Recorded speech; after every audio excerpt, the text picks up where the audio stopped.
have both an India and China presence now. In fact, if a global company doesn't have some presence in those countries, you really wonder, what are they doing about those markets and the intelligence that's available. But what about the difference in the companies? For example, in China, many of them have state ownership element. Do they have the same thing in India? No, fortunately for India, that is one thing they've done better, is they have more on the private side. Now, a lot of those state-owned enterprises in China are acting more like private enterprises. The oil companies, the mobile phone companies, there's a lot of those giant companies that are behaving in a pretty strongly capitalistic way. But you do worry that if the signals of the marketplace and what the government wanted diverged, will they be run that way? Whereas in India, it's much more private sector driven. Now, they still control prices more.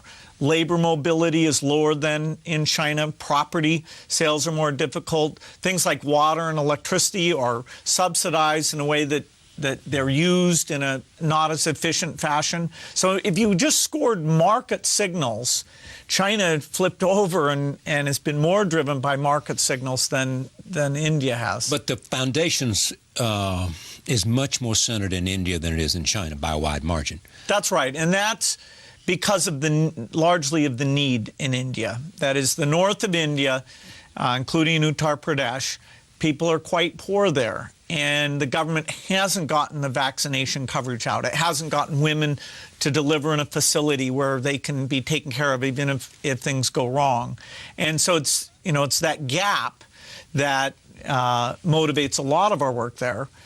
Some of it, though, is that in the area of vaccines, India is more innovative. China's trying to catch up, but companies like Serum Institute, a private company in India, is actually the highest volume vaccine manufacturer in the world. And did you have some influence on that? Did the fact that the foundation came in there and was interested in it and therefore showed some encouragement to them?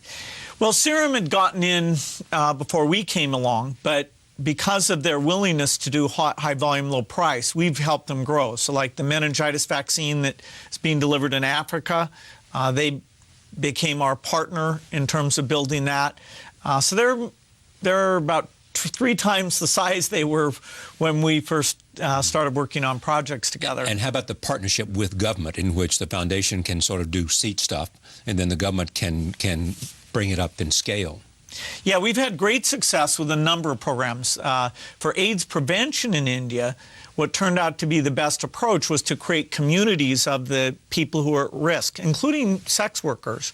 And by creating those communities and having peers educate each other about what safe practice was, AIDS rates in India have actually gone down. And that's a case where we came in, created the initial framework, and now we're turning a lot of that over to the government, and so far they've done a really good job of maintaining the strength of those programs. So India, as a developing nation, is a model for what can be done in partnership. Absolutely. The fact that it's a democracy, that the fact states are seeing each other, trying to catch up, it's a very positive dynamic. How much corruption? Well, there's always going to be some corruption. What you want to do is you want to design systems that make it harder for there to be corruption, where you can really trace the money down to the recipient of that money. That's partly why we'd like to get digital currencies on cell phones, so you don't have as much where somebody else can collect it along the way. You'd like to get that done. What's necessary for that to happen? The cell phones are now getting powerful enough. The government has to set some standards. There's a lot of energy being put into this in India. It's happened only in Kenya. It's the only developing country that has this digital currency. And now that India sees that it's happened in one place, they're trying to clear out the regulations and get it going. And how does it work in Kenya?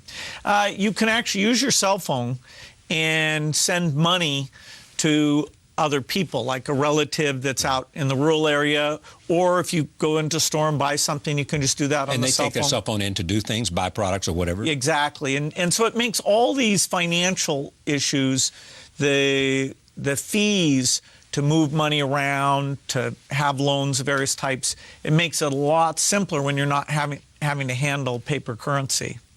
I mean, how do they view you over there in India? Well, I mean, do they're they have always a very name nice. for you? Well, I know that, but do they have a name for you? Or are you just Bill Gates? Does it, Well, are the you Gates- our great friend, Bill Gates? Are you... I wouldn't say it's so much me personally, But as the as personification. the fact that the foundation has, through its projects, gained credibility, that we're not in there for a big press conference. We're not just going to go for a few years and then leave. We're willing to admit mistakes, programs that don't go very well.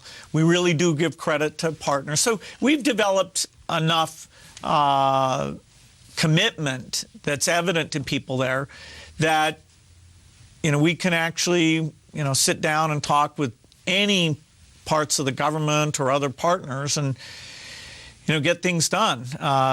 We've worked closely with a few states, a few other states. The new Chief Minister in Uttar Pradesh noticed that, and so we're actually starting something in what is the toughest part of India. Yeah. It's the place of the most extreme poverty. That's right, and it's 200 million people. It's hard to believe. A single state Big as the United in States, India almost. would be the fifth biggest country in the world. And the poverty comes from simply no... It's very agricultural oriented, and the farming productivity is not very high. And just the density of the people, you're trying to feed 200 million people on a reasonably small piece of land. Agriculture has become one of your interests. I'm trying to learn about it. It's a place where scientific innovation can make a huge difference. If you get rid of plant diseases, if you double productivity, it makes all the difference in the world in terms of children's nutrition. You met some women there raising their children, I think, in terms of the slums. What did you feel about the empowerment of women? Well, the key thing we're trying to help with is making sure that women who want reproductive health tools, that they have access to them. And what's fascinating is that if you're in the upper half of wealth, if you want a certain number of children, you have access, right. You end up getting what you want. If you're in the bottom half, on average, you have more than one more child than you intended to have. And it just means that the access to the tools, the education hasn't been there. And so getting that out there is a challenge. I went into the slums to talk to women about how they thought about that. How did they see the options? Who would come to talk to them? What fears did they have? And it was very educational. What did they say? Well, for some of the women, sterilization is forbidden religiously. And, so that's off the table, even though historically the Indian government has made that available. That doesn't work. They showed a lot of enthusiasm for having choice. They really wanted women to come and talk to them in a very, private and confidential way. And so we're doing pilots that we hope the government will take on, where you have lots of these women community health workers go out and talk to them. And given a set of choices, it looked like a lot of them would be way better off, be able to either space births or choose voluntarily to have one less child.